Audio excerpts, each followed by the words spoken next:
Do you remember the 3 Mile Island Meltdown of 1979?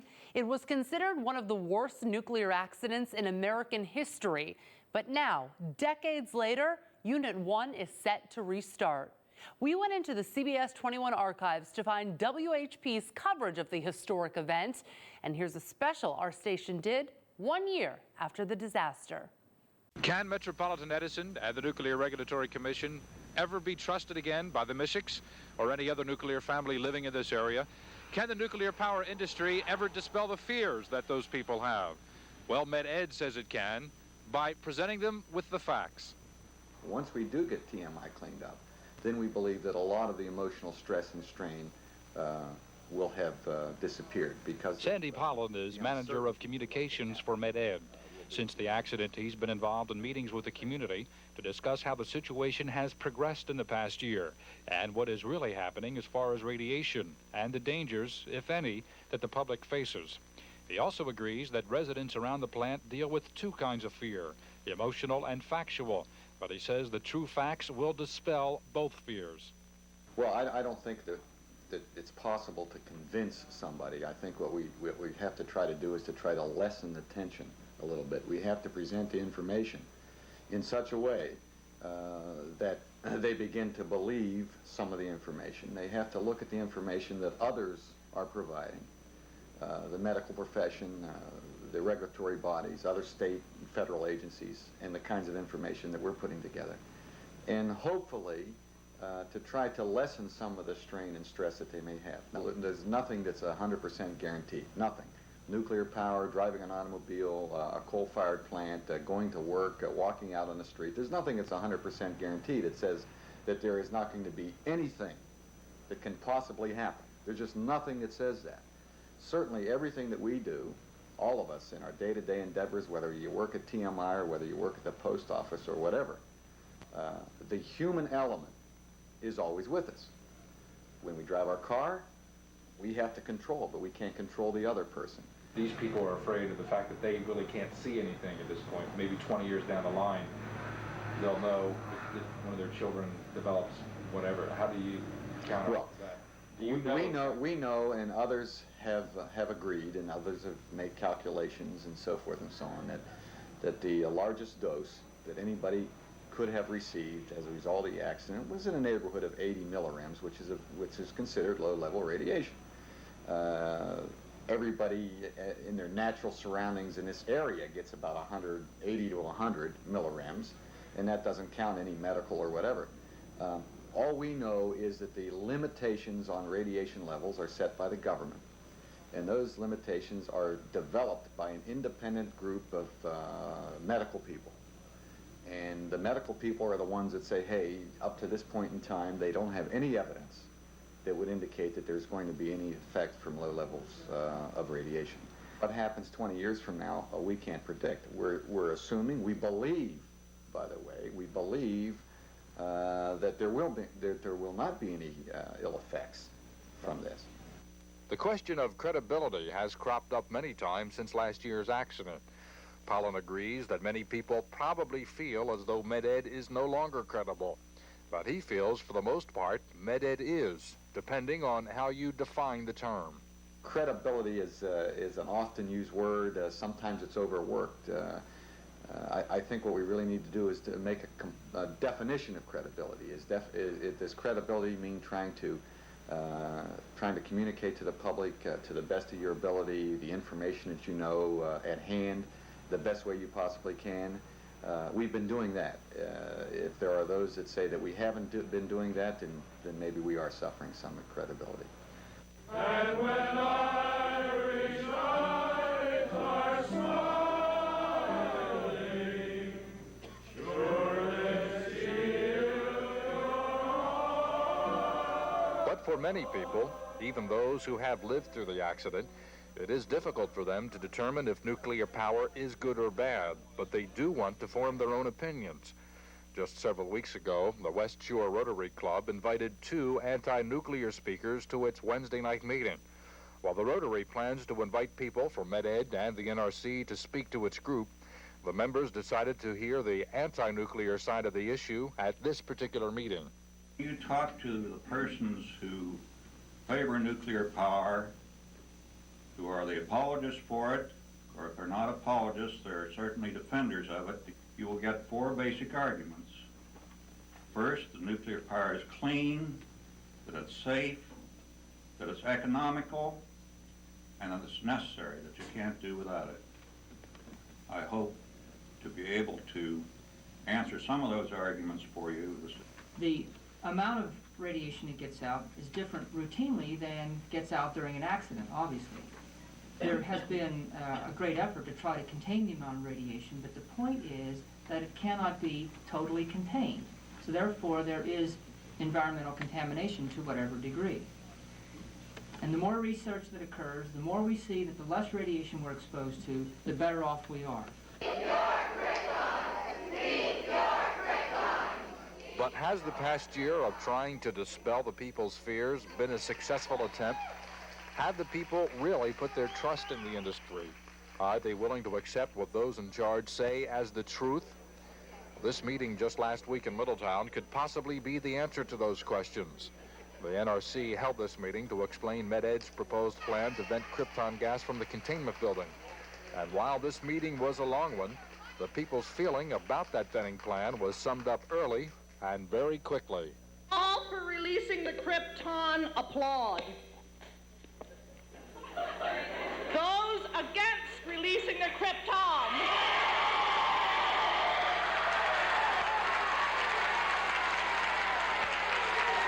Just several minutes ago, we heard Sandy Powell of MedEd say that once 3 Mile Island is cleaned up, the people's fears will disappear, and that could possibly be the case. But the venting of the krypton gas from the containment building is just the beginning of the cleanup, and was very evident at that meeting last week. The cleanup would never begin if those people have their say. Once again, we have to talk about fear and how it is based on the unknown for many of those people. A basis for the pro-nuclear side of the issue has been that there are risks with other forms of energy. There can be fires and explosions at oil-burning plants. Coal is bad for the environment, and it gives miners black lung disease, and we have learned to accept those risks. But the people say they can live with those fears because they can see them for themselves and determine at that point in time if they should leave an area. But they can't see radiation in the air, or feel it, or smell it. As one of these residents around the plant told me just recently, that they're afraid of having to wait maybe 20 years before learning if they or their children were seriously affected by radiation from the accident. And all of the industry's evidence showing them that that was not the case has not changed their attitudes at this point in time. Even after a year following the accident, there appears to be no ready answers about making nuclear power plants totally safe. In the Elizabethtown College research of a year ago, a total of 35% of those questioned said they objected to TMI being used again as a nuclear plant. Of the 59% who said yes, 37% qualified their response by supporting the plant's use only if safety and inspection procedures are improved. In the follow-up WHP poll, we found that 50% of those contacted this year continue to support a restart of the plant, which is 9% less than last year, and that 9% loss has now gone into the figures of those opposed to a restart. While there may be increased fears, there clearly is an increased awareness and concern about safety by both the industry and its regulators. 1 year ago, 72% approved of the way government officials handled the accident.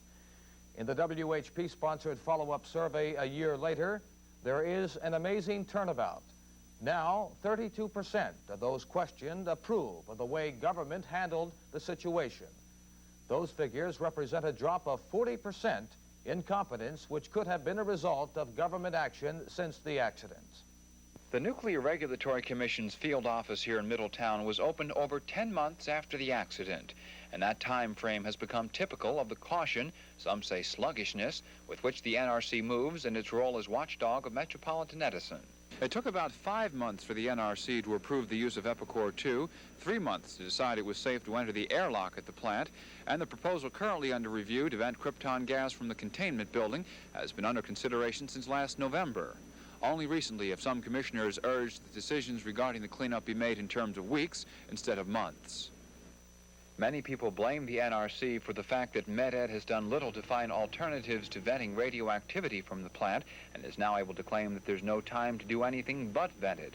Others dispute that, but either way, very little that Med-Ed does on the island is done before first consulting with the NRC, in effect, its regulatory probation officer.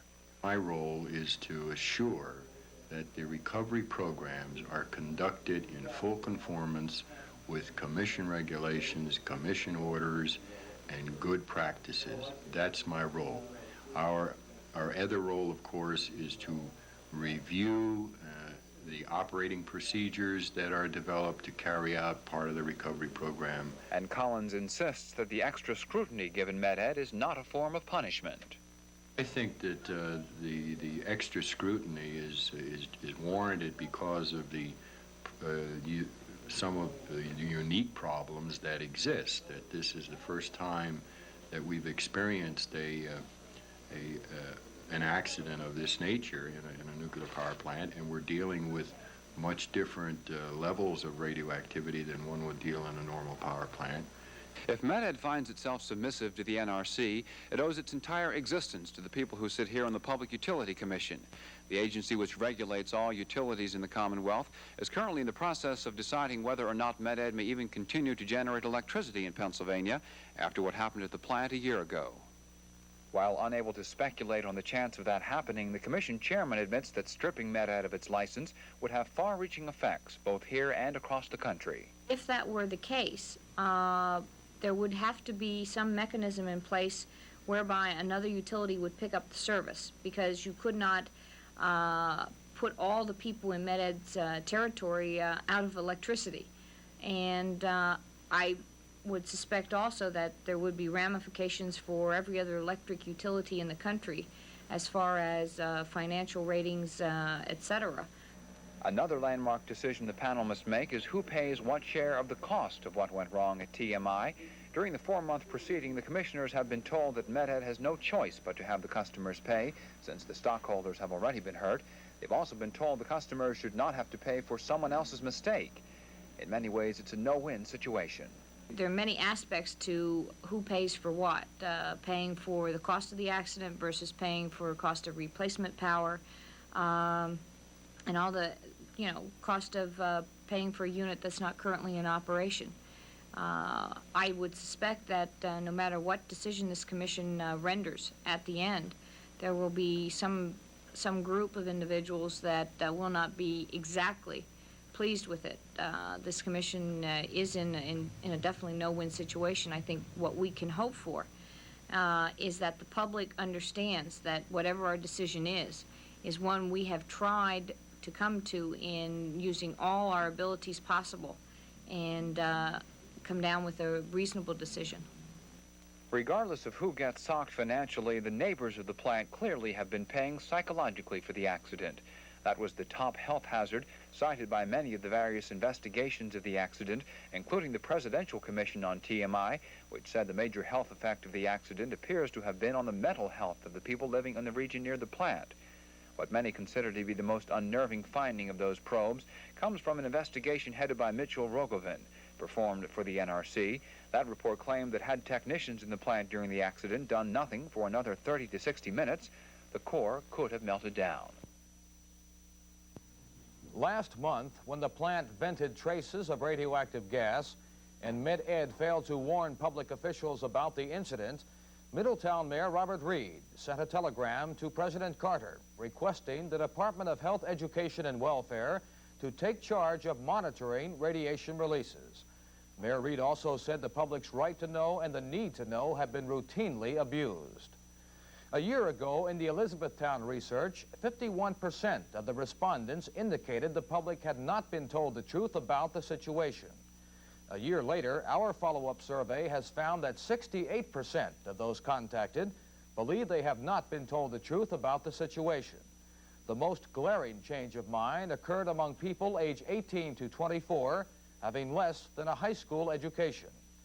When the accident occurred last year, Med-Ed was assuring everyone there was no cause for alarm. That was an optimistic stance, which cost the utility its credibility, and as a result, left the company fighting for survival. Med-Ed has changed its president. General Public Utilities Corporation, the parent company and owner of the plant, is reshuffling the way it operates its nuclear holdings. Yet the loss of credibility is not only reflected in emotions of area residents. It is shared by the editorial board of the local newspapers, the Patriot and the Evening News. Saul Kohler is the executive editor of the Patriot, Evening, and Sunday News. He's also on the paper's editorial staff, which has consistently opposed nuclear power since the accident last year. My own philosophy is that in Pennsylvania we have a law which requires automobile inspection twice a year. They never look to see whether you can start your car. The starting mechanism is not part of the inspection. The brakes and the braking mechanism is an integral part of that inspection. And if you cannot stop your car, you cannot get a sticker. If you do not have a sticker, you cannot drive in this state. And so it is with 3 Mile Island Med-Ed GPU. If they cannot shut it off, they should not have the privilege of starting it up. It is as simple as that. In one of his most scathing editorials, shortly after Med-Ed dumped radioactive water into the Susquehanna River amid heavy protests, Kohler wrote, Med-Ed gives chutzpah meaning. Chutzpah, he wrote, is a Hebrew word, which used to be defined as a man who murders his parents and then begs for mercy in court on the grounds he's an orphan. No more, Kohler wrote, chutzpah now is defined as Metropolitan Edison, which in the face of public opinion, court orders, and Nuclear Regulatory Commission edicts, and on the basis of a stupid technicality, dumps radioactive garbage into the Susquehanna River. Malice, gall, audacity, thoughtlessness, infamy, indiscretion, temerity, inhumanity, insensitivity, malevolence, Med-Ed. That editorial, Kohler said, infuriated GPU chairman William Coons. And there are others who feel the paper is creating a pessimistic attitude toward nuclear power, attitudes not conducive to the economic well-being of central Pennsylvania. I don't think we are being negativistic at all.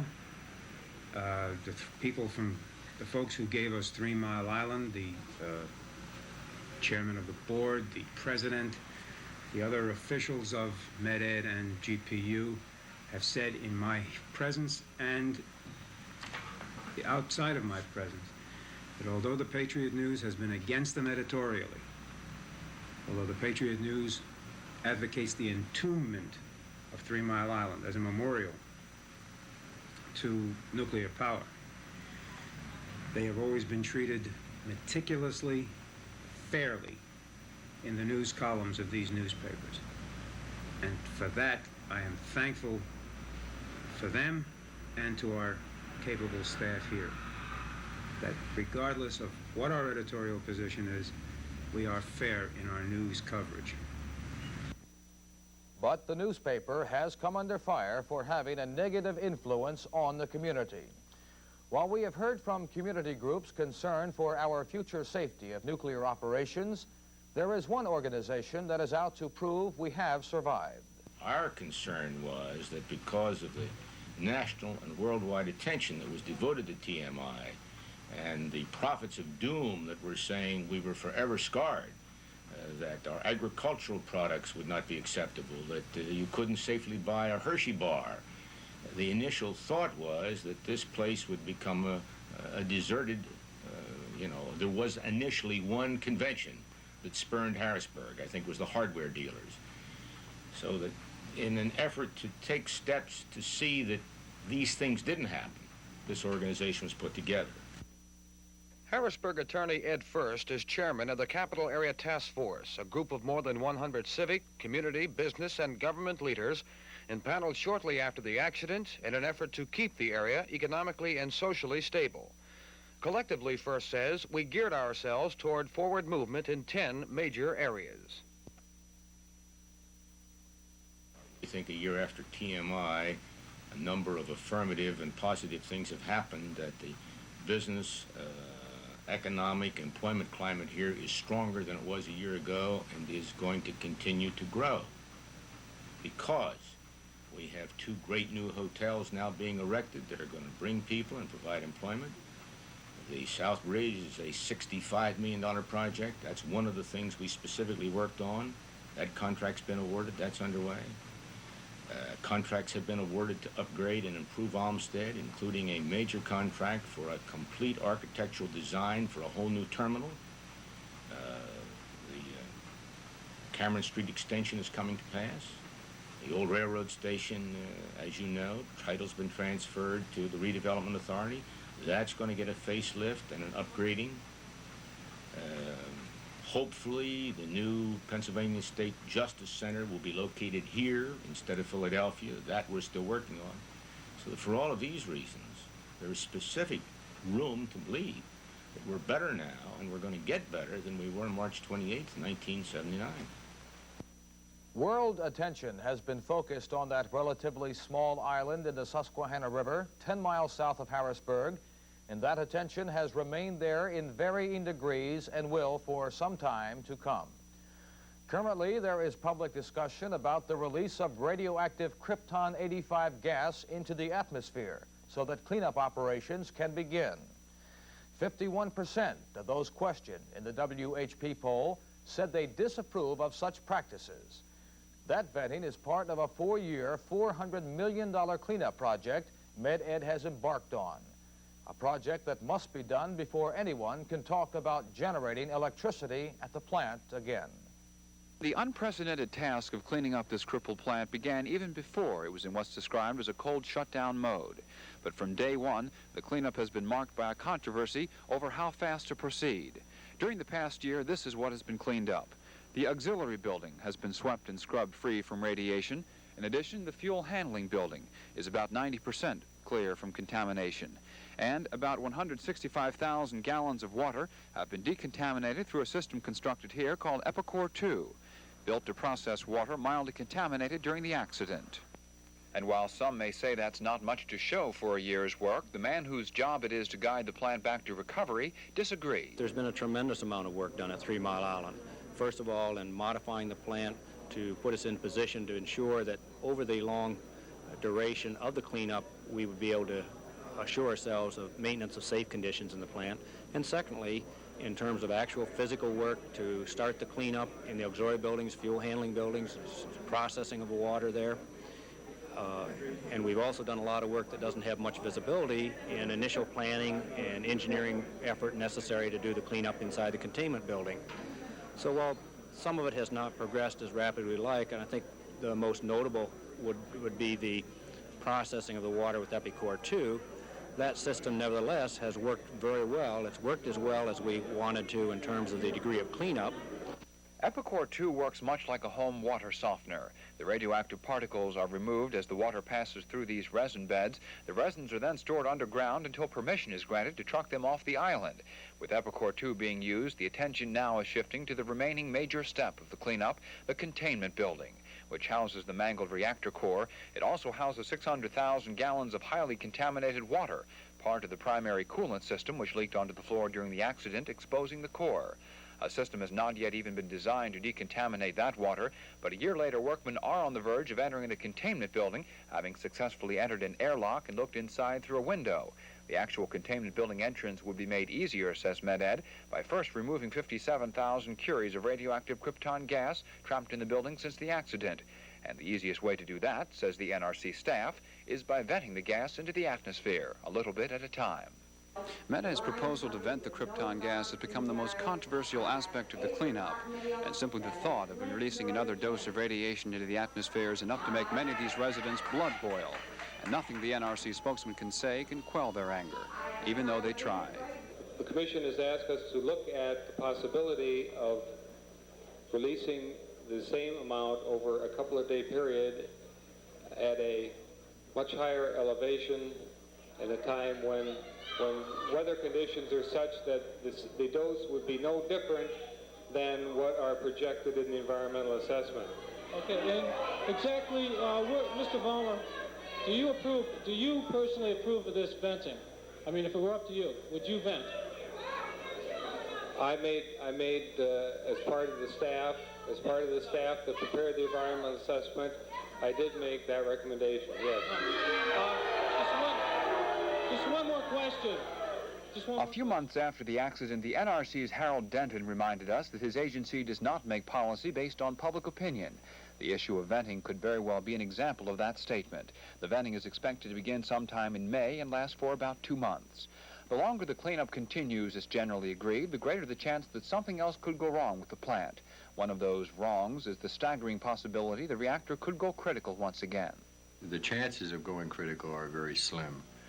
We do have in-core neutron monitor that is working.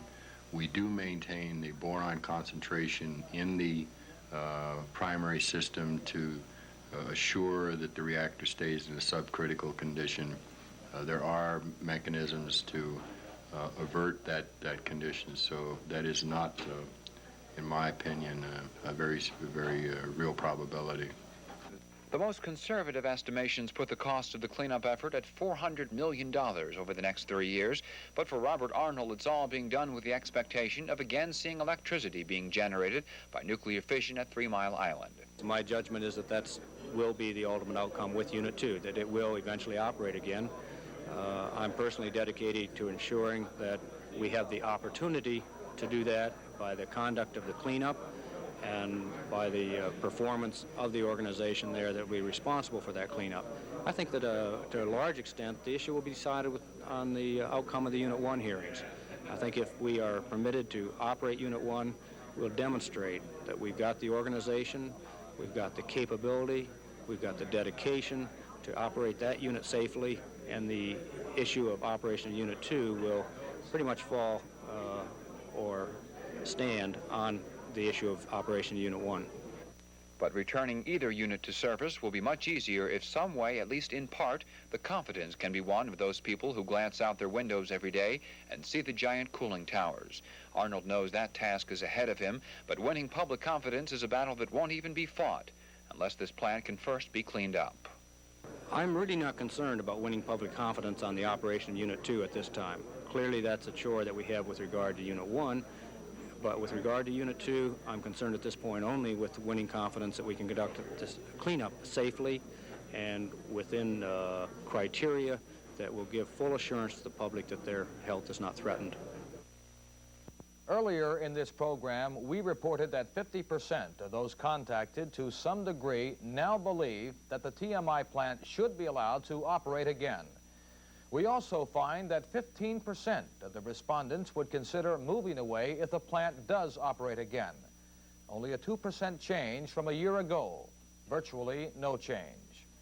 The coming weeks will bring decisions on a federal level on what actions are to be taken to clean up the plant. Decisions on a state level about future operations of the plant and Med-Ed. And on a personal level, a decision on how we will continue to live and deal with those actions. To some, such as Steve Brooks of the March 28th Coalition, the enormous cooling towers are a symbolic monument to something that we hope is tied only to the past. But let's add the remarks of the Reverend Richard Deersdorf, who said from the pulpit of the Goldsboro Church of God 1 year ago, "I think God has been very kind to let us go as we have in this world, but I think he is now saying, be careful."